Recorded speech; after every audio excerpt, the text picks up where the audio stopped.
with AI, it's not just how do we as coaches use AI or how is AI coaching going to shift the way we coach. Leaders themselves are changing. The world that they're living in is changing. And how do we now meet them where they are in the world of AI that I think becomes equally as important. In today's conversation, we're going to explore what it truly means to bring coaching into the age of AI, not just as a tool, but as a full paradigm shift.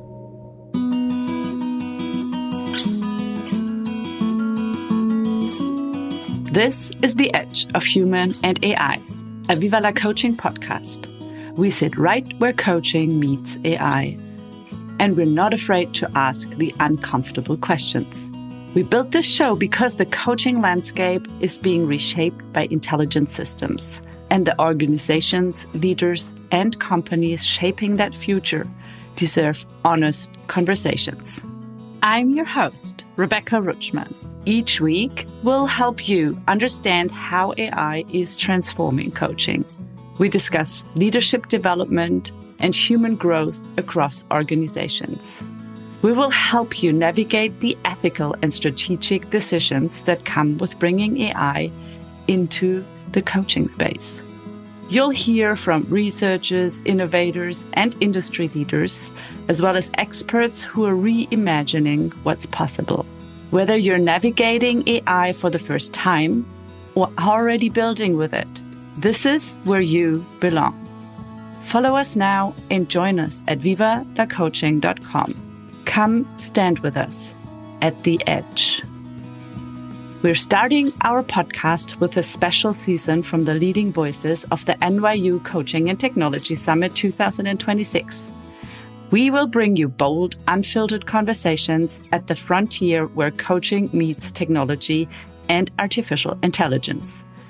Expect real talk, sharp minds, and unfiltered conversations where we dare to ask the difficult questions.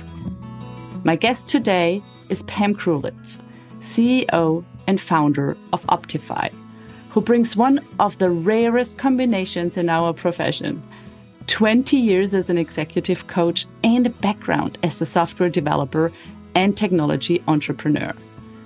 We'll discover why AI is changing not just how coaches work, but the very nature of the leaders we coach. And we'll end with the quality Pam believes will define the coaches who thrive. And it's one we were trained for all along. We just forgot to turn it on ourselves. Hello, Pam. It's great to have this conversation. Hi, Rebecca. With you today. And you've been in the space for a long time already. Yeah, You're the founder of Optify. And maybe you could let our listeners know what you're actually up to there and a little bit of your background. Yeah. Sure. Well, it's great to be here. I appreciate the conversation, and I'm excited to kind of dive into this topic of AI and coaching with technology in general. So I founded Optify about 8 years ago, and that was in 2018. So it was pre-pandemic. And as I was thinking about this, it was in a lot of ways a different world. We didn't even really have video conferencing proliferating as it is today. So it was kind of a novel concept to start a coaching company that was based on the foundation of using technology, both for the benefit of the clients and the coaches and the organizations that we were serving. And so we were part of the move toward the democratization of coaching. Our real purpose as we started the company was to make coaching a force to develop the next generation of leaders. I'd been a coach for about 20 years, and wow. Yeah, I started in 2004 and had worked with a lot of people over the years and really saw the benefit of coaching, but realized that it was hard to scale. It was hard to make accessible to people earlier in their careers, and just had a real passion for making that happen. So Optify was the way of doing that. My background before getting into coaching, somewhat unusually for a coach, was in technology. So I was a software developer early in my career and led an IT consulting company for years. And so it gave me this kind of interesting combination. I know you share the technology and coaching, left brain, right brain combination, and there aren't very many of us out there. So wanted to sort of leverage the unique skills and perspective that I had as a technologist as well to bring that into the coaching world so we could get it out there to more people. And what made you enter that coaching world coming from your more tech background? Yeah, it's a great question. When I started, I felt like I was making like a right turn in my career, not a 180, but doing something fairly different. And when I told a lot of the folks that I'd worked with in my IT days what I was doing, they said, well, of course that's what you're doing. I had always brought a real developmental focus and personal human side of the business. When I was in my IT consulting company, we had a mentoring program, and I just relished those times when I'd have mentoring conversations with team members. And we were very successful financially, and I really attributed it to the way that we recruited and retained and developed our people. It was sort of core to who we were. And so when I discovered that from a neighbor, actually, who worked at Capital One, they were sort of on the vanguard of coaching in the Northern Virginia area. I discovered that coaching was actually a profession. I decided to pursue it, see what it was all about, see if it was for me, and the rest is how it's unfolded. So the rest is history. The rest is history. Yep, here we are, all these years later. And it's funny because I did the same in 2007, and moving also, same as you, into coaching. What problem did you see going out there with Optify that you really wanted to solve and that you were so passionate about? Yeah, it was really being able to find a way to get coaching to more people, and especially earlier in their careers. I had focused a lot of my work on executives. Executive coaching was still new, but it was becoming better known. In like 2004 when I started. By 2018, when I founded Optify, it was pretty accepted in a lot of organizations that executive coaching was something that they could offer to their very senior leaders. But people earlier in their careers would typically just get, in-person classroom experiences. They didn't have that real true developmental change. I've always felt like coaching, we as humans grow naturally throughout our lives and our careers. But I've always felt like coaching sort of accelerates that curve, the trajectory changes. And I felt like if you could get coaching to people earlier, you can change that trajectory so they can become better leaders. From the organizational standpoint, it helps with succession planning, it helps with culture building, it helps with retention, being able to provide that one-on-one developmental support to people. So that's really what we were solving for. It was I thought there were two things that sort of got in the way of being able to provide coaching at scale like that. One was certainly the price point. It was very expensive, executive coaching. And two was just purely operationalizing it. And I felt like with technology, we could bring that price point down. As I said, Zoom was even not even in proliferation then. So coaches I just remember spending my days driving from client to client. And you could maybe talk to 3 clients in a day if you were, if you had the right, especially in Northern Virginia, if you had the right locations. So technology enabled coaches to sort of streamline, meet with more people, and take some of the friction out of coaching, some of the things that coaches spend a lot of time on that's not necessarily client facing, like scheduling and coming up with learning resources in between coaching meetings and, writing up feedback. There's just a lot that goes on outside of the one-on-one conversation. And I felt like technology could help with a lot of that. And then simply operationalizing it. So for organizations, being able to see and have some transparency into what was happening in coaching.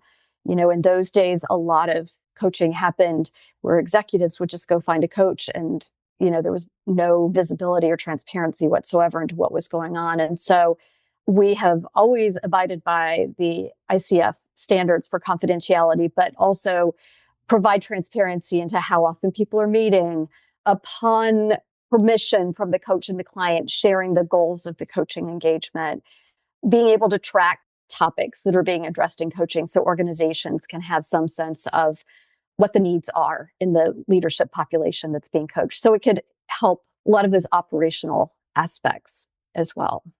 Yeah, and it was crazy. And, like when we think pre-pandemic, everybody was like, oh, no, we shouldn't really coach online. We need to be in the room with the client. And this has tremendously changed our industry and how we approach certain things, and makes it also for us accessible. Like you said, we don't have to drive around. Yeah. And we can cover a lot more ground throughout the day as well.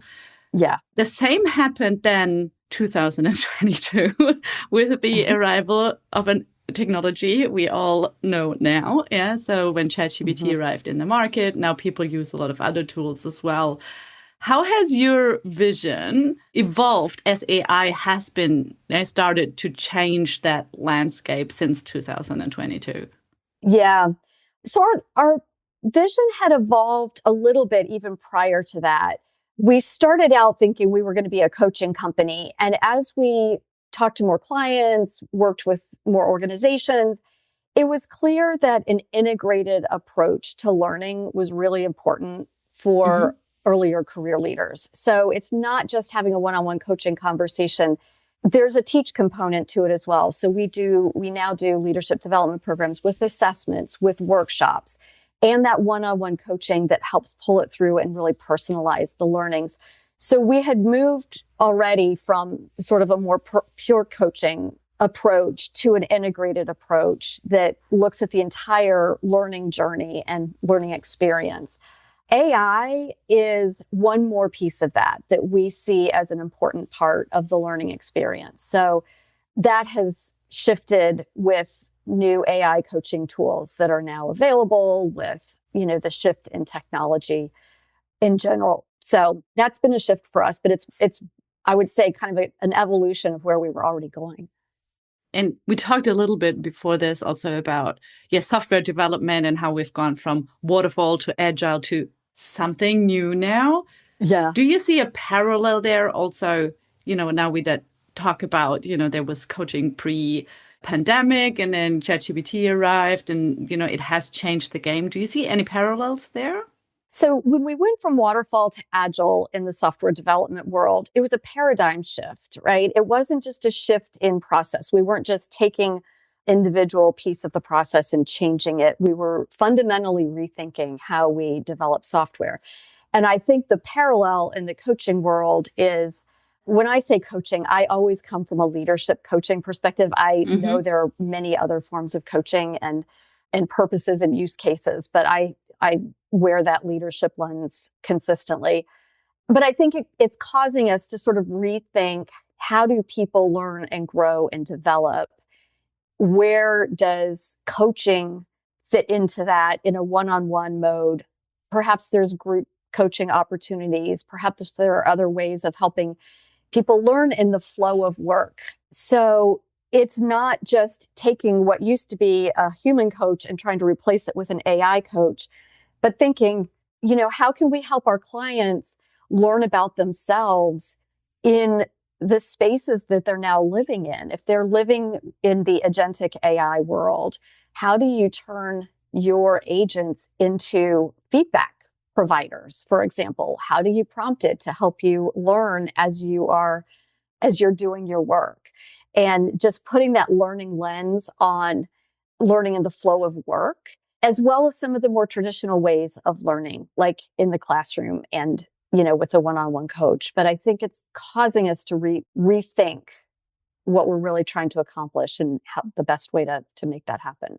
I love that you mentioned this new paradigm, because it's really shifting big ways. Yeah, I think the way we know coaching from like 10 years ago is already very different. And I think there will be even a bigger change now.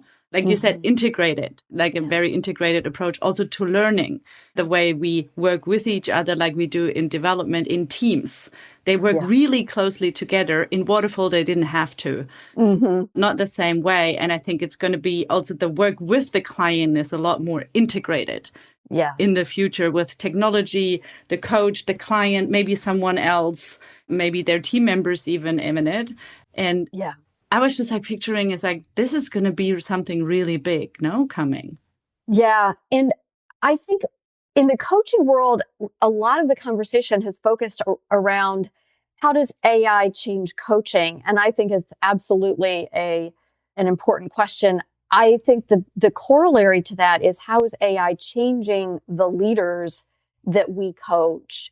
And what do we as coaches need to bring to them now as the workforce changes, as jobs change, as people are now not only leading other humans, but have agents that they are leading. And Yeah. how does that shift leadership as a discipline for our clients? And I think being able to be conversant in that and aware of those changes is what's going to be important from a coaching perspective as well. And maybe we need to learn on how to coach these agents too, to support the leaders using them. I mean, there's a whole Yeah. system that's really in there. I read this amazing article about job bundles and strong and weak job bundles, and that coaching is a rather strong job bundle. So we have all these different tasks that we're doing. That goes back to the question, can I be replaced as a coach? Yeah, but coaching is a very strong bundle because you need all these parts in it, and maybe you can replace certain parts in the whole job, but you can't replace the whole job with an AI. And I was just like thinking of this paper while we were talking about where is this going to go and how can we have this a more integrated approach considering our clients as well. Yeah, I think that's right. I think it's, again, sort of back to that paradigm shift where we're sort of rethinking, what we're trying to do in general with clients. If we're really trying to help them develop in their leadership capabilities, how can we do that differently now? And how can we bring that learning into the flow of work? I think that's an opportunity that we have now that we've been working on or thinking about for a long time and have different ways of doing that now. Because there's always something lost, like when you work in the connection to the next task, or when you have to align with other people to move forward with your thinking, or you have a learning, and how do you integrate that now as kind of like a next step? Yeah. And how do you, if you have agents or you're working in ChatGPT or GenSpark or wherever you're working, how do you turn that into a learning opportunity? Not just, I call it GSD, get stuff done, right? We're focused all day long on getting stuff done. And if we're thoughtful about it, we can prompt our AI tools to give us feedback and to let us know what it's noticing and to help us if we're working on being more direct, for example. How can we get our AI to help us be more direct? Put an email out there and ask it to help us be more direct and notice, what is it changing? What is the difference in language that it's using when it's helping you to try to be more direct? There's learning and growth and all of that from a leadership standpoint. And I love that because I just had a conversation with my best friend here. She's American. And we always have these conversations on, I need to be adding these niceties everywhere because I'm very oriented on numbers, facts, and data. And she, as the American, tries to put a nice beginning and a nice ending to everything. And we both use AI for that. It's like, make this sound, like more adequate for this and this audience. Yeah, but she's really good at that. But I'm really good at that direct approach. Let's put it this way. Help me be more empathetic, or help me be more collaborative, or help me be more whatever we're working on. And it's not just getting the AI tool to do that for you so that it smooths out the rough edge, whatever makes your communication more of what you want it to be. There's actual learning in that when you can see, oh, I get it. It's taking out all my exclamation points and wishy-washy words and turning them into something different. Okay, now I understand what it means to be, more direct. It's like trying to translate engineer talk to manager talk and then the other way around. There's a lot of friction there usually. I've been doing that a lot in my life. Trying to translate what the developer said to management and the other way around. So nothing gets lost in translation and nobody gets hurt on the way. It's so funny. That has been a big part of my career. I remember very early on having... You've been a translator. I have. Yeah. Yeah. Yeah. I remember really early in my career, I worked for a telecom company and we were developing a new customer service system. And my role was sitting square. And this was probably more than 30 years ago, sitting squarely in between the developers and the business and playing translator. And it was such fabulous experience for the whole balance of my career, being able to understand different perspectives and bring them together and create that common language that they could understand. I'm going to ask you a bit more bold question, Okay, kind of known for that. here we go. What's your honest answer? Because I get this question all the time to Yeah. a coach who is asking, will I still have a career in 10 years? Yeah.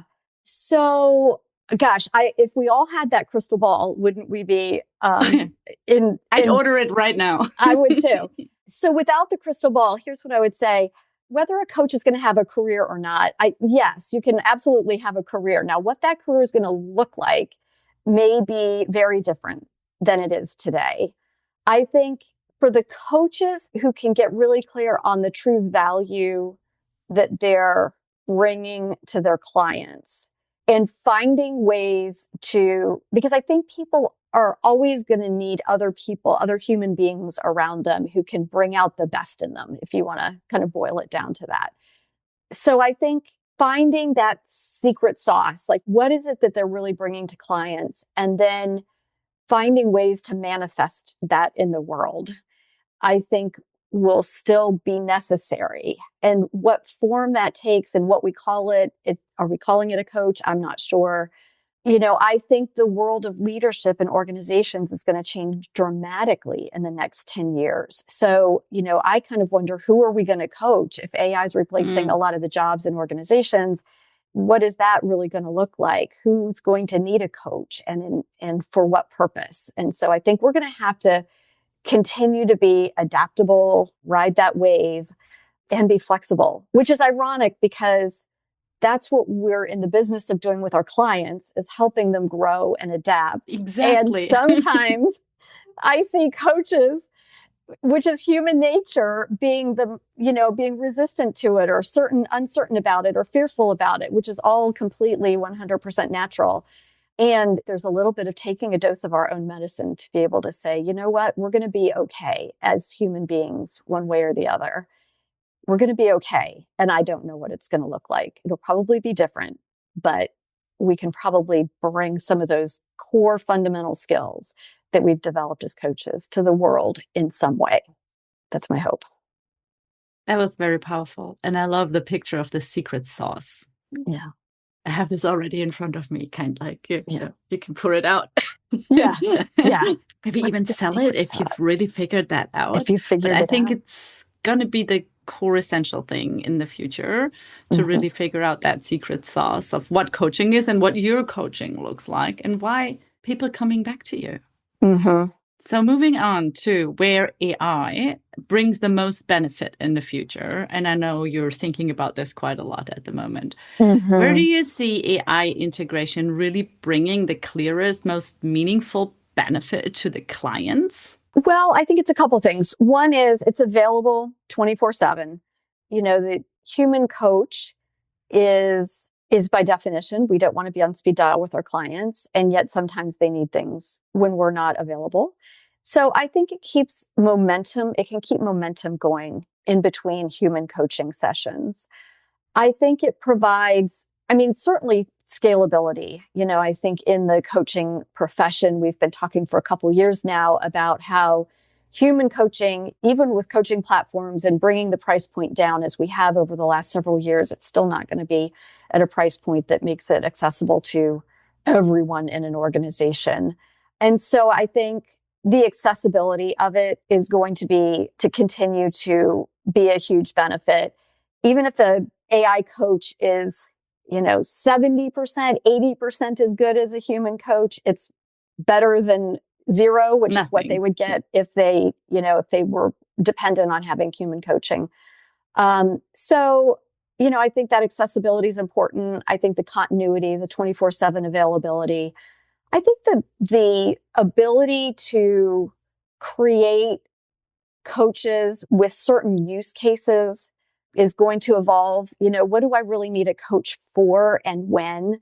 And how do I now build that into a learning experience? I think that's going to continue to evolve and I think become a more important part of it. So it creates a whole a thread. We like to call it the learning leadership thread throughout an experience. So I think it's going to continue to do that as well. I love that. I actually asked the question last weekend when I was at the IOC conference to the crowd. It's like, how many of you already have clients that come in having had a conversation with an AI? Yeah. And what do you think? How many people raised their hands? Probably a lot. Yeah, I was also, it's like at least 2/3 in the room. Yeah. Would raise their hand. And I wrote an article about this last year. And then everybody was like, that's not going to happen. And then I was sitting there. I didn't expect it. I thought maybe 20% or 30%. Yeah. And then hands went up and I'm like, wow, that's a big change. And that's also going to have probably a big effect also on how leaders are working with their coaches and technology, different tools, like what we were talking before, threaded into that experience. Yes. And even I was kind of like having this moment of, wow, didn't expect that. Yeah. I debriefed a lead 360 with a CEO last week and literally walked in to the room and she had already taken all of the comments from all of her raters, put it into their proprietary, confidential AI that they use internally and had come out with themes. She had a whole write-up. So when I walked in, she'd already gone through that process. I, as a coach, didn't even need to do that. So it was interesting, that, and this is a CEO. So this isn't a, kind of a junior person who's sitting on AI all day. So what did that do to your coaching session with that person? It jump-started it in a way where we were able to start a little bit further down the road in the conversation rather than starting with, wow, what are we noticing? What are some of the trends and themes? It was already, sort of summarized. It creates a different conversation. What might the AI have missed? What if you ask the AI to be more constructive, more challenging? You can now shape the way that you're getting that information from it. And, knowing how people interact with it is interesting as well. What was the prompt that you gave it to come up with this information? You were curious. Yeah. I was curious, that becomes more of the learning then.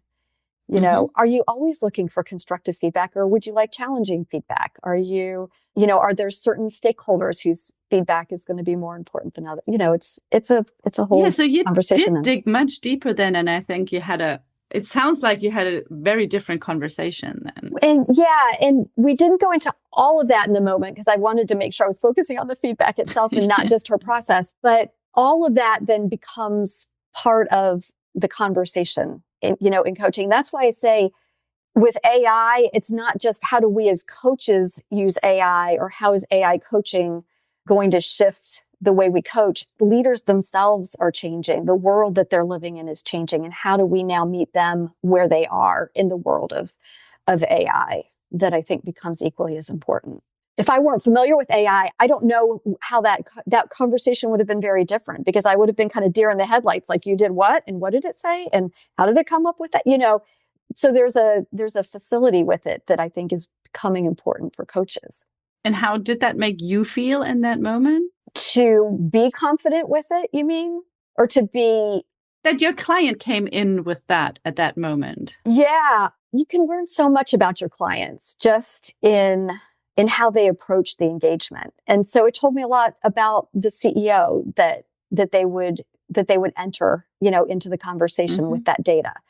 So it made me feel like they were engaged, that they were taking it seriously. And I felt very confident in being able to meet them there where they are. So I love that. Thank you for sharing that. I think it's very hard yet to find a lot of people sharing these experiences, but I think it's going to get a lot more as we move on that path. Yeah. That brings me to another question, but that now digs more into your teaching and mentoring coaches also in world-class coaching programs. And And I would be really curious to see what qualities do you see in these students, coaches, that will make them thrive in the future, in an AI augmented future?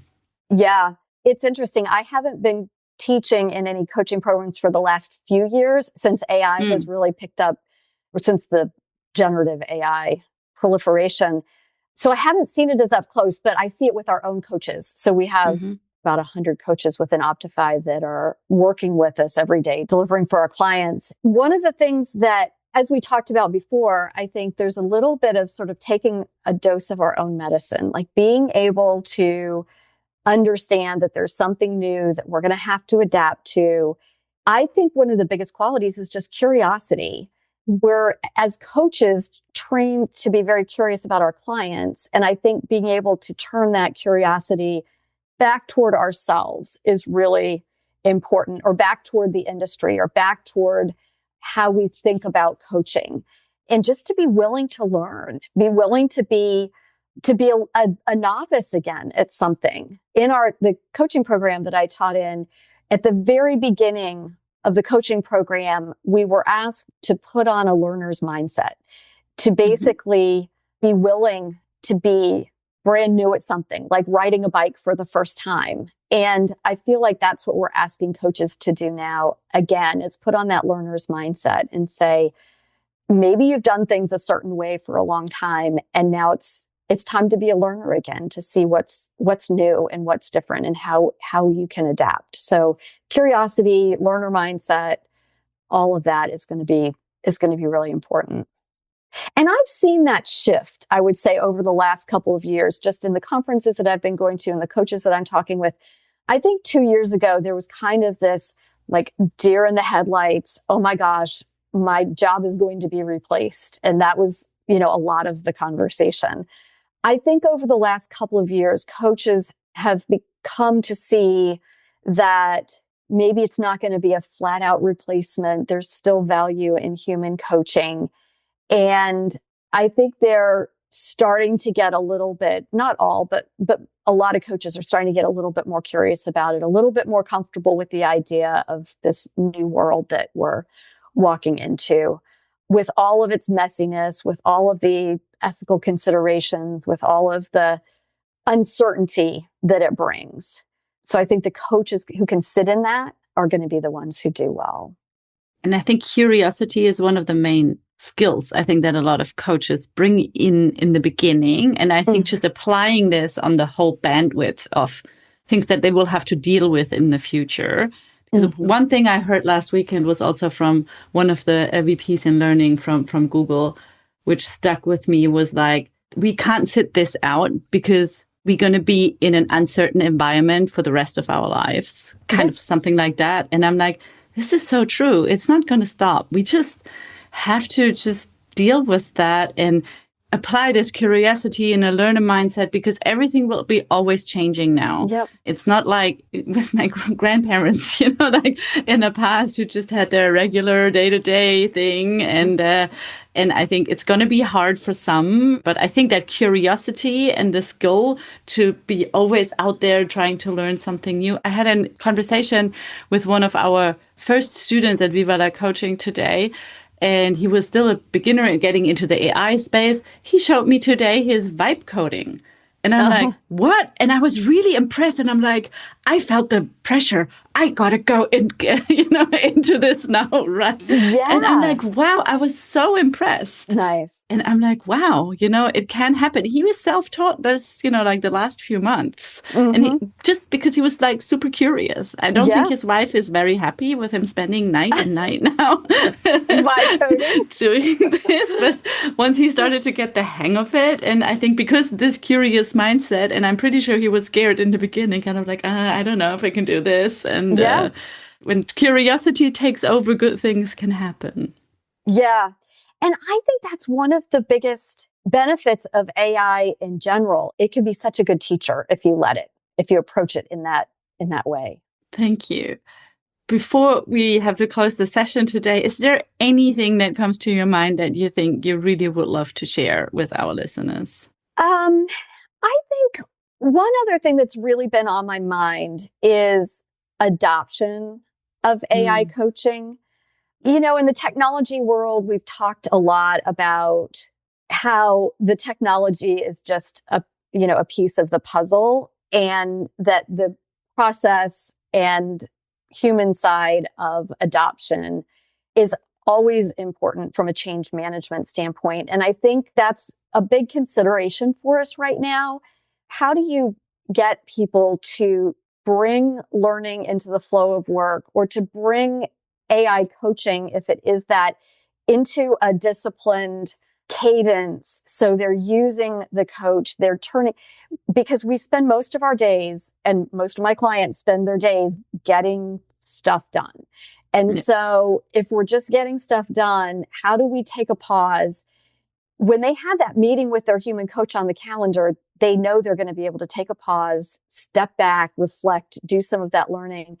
And I think solving for that in the technology world is going to be important. There's some backlash to AI in general. I think Gen Z is more resistant to it than older generations right now. They're afraid it's going to take their job. They're afraid it has an impact on the environment. There are a lot of moral, ethical struggles that people have with it that I think we have to keep our eye on, because if we're asking people to use it as a learning partner, there's going to be resistance from some people for a lot of different reasons. And so I think we have to continue to keep that in mind as well. How do we not force adoption? We don't necessarily want to force it if it's not the right thing. And yet, how do we make it safe, accessible, ethical, so that it can be part of a learning experience? Because there's also a danger of many people now being left behind.